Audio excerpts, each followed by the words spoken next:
مجموع پہ آ پڑا۔ والدہ نے ابتدائی تعلیم حاصل کرنے کے لیے ان کو مکتب میں داخل کروا دیا۔ امام بخاری رحمۃ اللہ علیہ کے بارے میں امام ذہبی نے تاریخ اسلام میں اور اسی طرح سیر و اعلام النبلاء میں اور تاریخ بغداد میں اور تاریخ دمشق میں ان کے وراء ان کے کاتب محمد بن ابی حاتم فرماتے ہیں کہ میں نے خود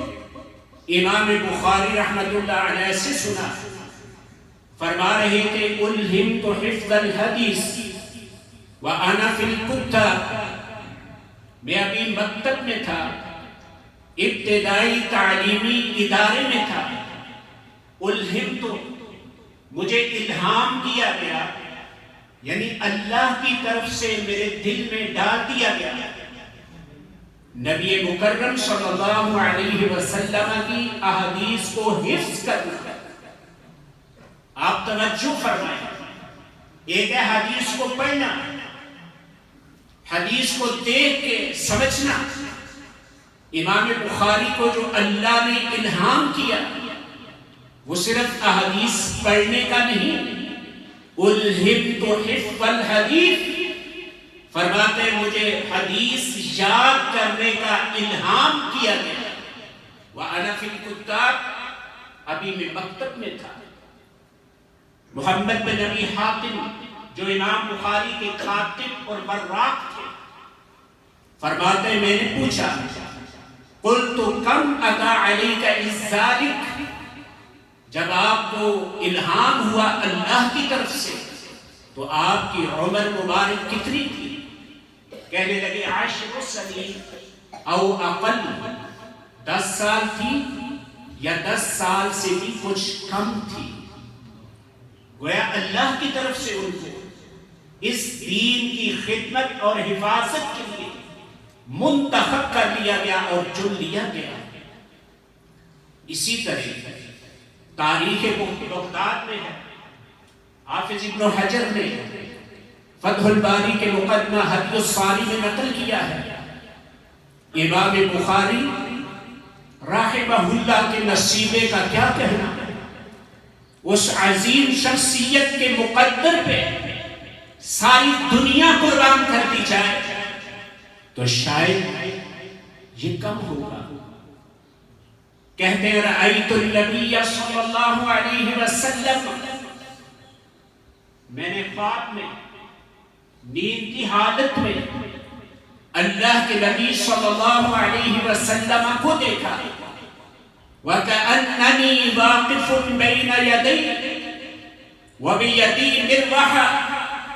أَصُبُّ بِهَا عَنْهُ، میں اللہ کے نبی صلی اللہ علیہ وسلم کے ساتھ ہاتھ میں پنکھا لے کے کھڑا ہوں اور اس پنکھے کے ذریعے آپ سے مکھیوں کو دور کر رہا ہوں۔ فَسَأَلْتُ بَعْدَ الْمُعَبِّرِينَ، میں نے اپنے اس خواب کی تعبیر کرنے والوں میں سے کسی ایک سے پوچھی، فَقَالَ أَنْتَ تَذُبُّ عَنْهُ الْكَذِبَ، تعبیر کرنے والے نے مجھ کو بتایا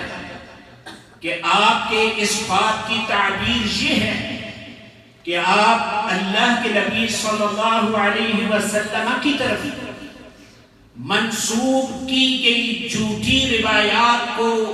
الگ کریں گے اور آپ سے جھوٹ کو دور کریں گے۔ اس میں بھی اس بات کی طرف اشارہ تھا کہ آپ نبی مکرم رسول معظم صلی اللہ علیہ وسلم کی صحیح احادیث کو جمع فرمائیں۔ یہی وجہ تھی کہ اللہ کے نبی صلی اللہ علیہ وسلم احادیث کا جو مجموعہ سیدنا امام بخاری رحمہ اللہ الباری نے تیار کیا، اس کو اللہ نے اپنی کتاب کے بعد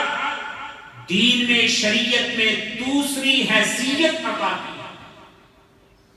علماء اور محدثین اس بات پر متفق ہیں کہ اصح الکتب بعد کتاب اللہ کی کتاب قرآن کریم کے بعد سب سے صحیح ترین اگر کوئی کتاب ہے حدیث کی تو وہ امام بخاری رحمۃ اللہ علیہ صحیح بخاری ہے.